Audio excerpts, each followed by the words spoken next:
Muraho neza bavandimwe inshuti bakunzi ba YouTube, murakaza neza kuri channel yanyu nshya yitwa Newdox TV.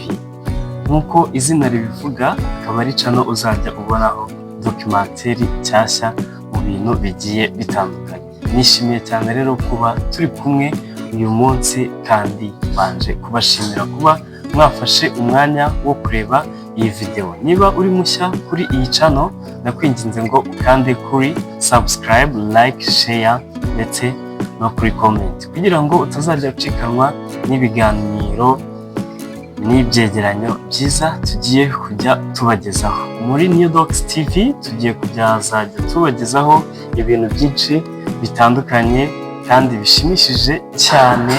Iyi akaba atari channel isanzwe gusa, ahubwo ni ahantu muzajya mubona ibyegeranyo bitangaje, inkuru zidasanzwe, ibintu bibera hirya no hino, ubuzima bwa buri munsi, siporo, entertainment, technology n'ibindi byinshi bizajya bibafasha kwiga no kwidagadura icyarimwe. Hari igihe umuntu aba ari mu rugo ariko yifuza kubona ahantu heza, imikino itandukanye, ibintu bitangaje byabereye ku isi.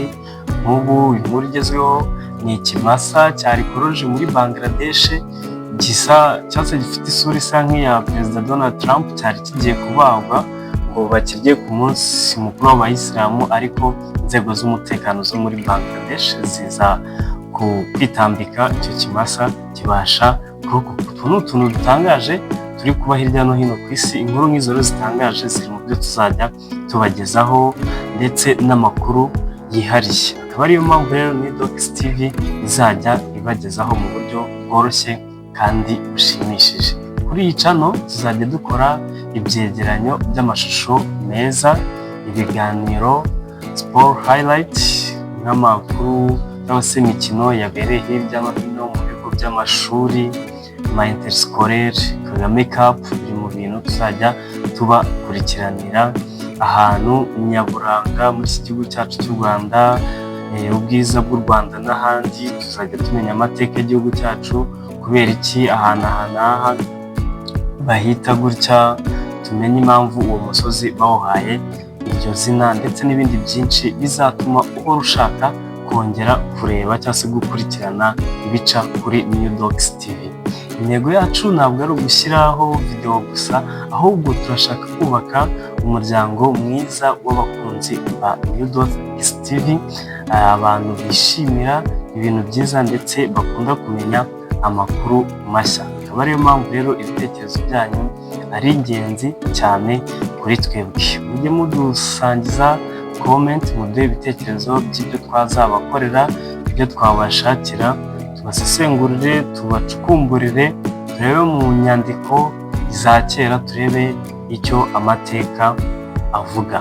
Ibyo mwifuza ko tuzajya tubagezaho, ibyo mukunda cyangwa se ibitekerezo byabafasha, iyi channel igomba kuzajya bibagezaho. Abantu benshi rero bakunda kureba ibintu bibashimisha, bibigisha kandi bibongerera ubumenyi. Nta handi rero uzabisanga, ni hano kuri Newdox TV. Niyo mpamvu kuri Newdox TV tuzajya duhuza imyidagaduro, uburezi, dushyiremo guhanga udushya, utuntu nk'utwo ku bakunda imikino itandukanye, aba football, volleyball, tubashakire ama highlight meza, afashe neza kandi agaragara neza, ku buryo bizajya bibafasha mu kubanezeza mu gihe muri kuruhuka, ugaterekanye kuri Newdox amfashe kuruhuka. Turashaka ko Newdox TV iba imwe muri channel zikunzwe cyane kandi zifite content nziza, ariko ibyo rero bikaba bitashoboka mutabigizemo uruhare. Inkunga yanyu irakenewe. Niyo mpamvu rero nongera kwibutsa gukanda subscribe, ugakanda ku kazogera, kugira ngo nuzajya ubona notification ujye umenya ngo dushyizeho ikintu gishyashya, ukakimenya mu ba mbere. Mu minsi iri imbere muzabona video zidasanzwe, ibyegeranyo byiza cyane, amashusho akurura abantu, ndetse n'ibiganiro bizajya bibafasha kumenya byinshi. Murakoze cyane rero kuba mwarebye iyi video kuva itangiye kugeza ku musozo. Amazina yanjye nk'ibisanzwe ni Nkundumukiza Claude, hari abanzi ku izina rya Claudius, hari abanzi ku izina rya Modric, ayo yose n'ayanjye akaba ari inzira mugiye kuzajya mubana kuri New Docs TV. Turacyakomeza, stay connected, stay entertained and stay informed. Murakoze cyane.